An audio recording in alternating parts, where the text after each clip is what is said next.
جن لوگوں کی نظریں ناپاک رہتی ہے ان کا حافظہ کمزور ہو جاتا ہے۔ جن لوگوں کی نظریں ناپاک رہتی ہے ان کی عبادت کی لذت چلے جاتی ہے۔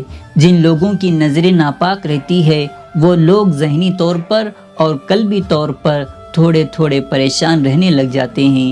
جن لوگوں کی نظریں ناپاک رہتی ہے ان کی کیفیت یہ ہوتی ہے کہ سب کچھ ہوتے ہوئے ان کا دل بے چین ہو جاتا ہے۔ نظر کی ناپاکی چونکہ یہ وہ نشہ ہے جس سے کبھی بھی پیٹ نہیں بھرتا، ذہن نہیں بھرتا، تو بڑی سنجیدہ عمر تک بھی معاذ اللہ یہ گناہ بندے کا پیچھا نہیں چھوڑتا۔ نظر کی صفائی کے لیے حضور نبی کریم صلی اللہ تعالی علیہ وسلم نے فرمایا، تیری نظر اگر کسی جگہ پڑ گئی تو وہ واپس کر لے اور اللہ تعالیٰ سے ڈر جا۔ تو نے اللہ تعالیٰ سے ڈر کے اس نظر کو واپس پھیر لیا، تیرا وہ واپس پھیرنا اللہ تعالیٰ تیرے لیے عبادت بنا دے گا، اور عبادت بھی وہ جس کے اندر اللہ تعالیٰ تجھے لذت عطا فرمائے گا۔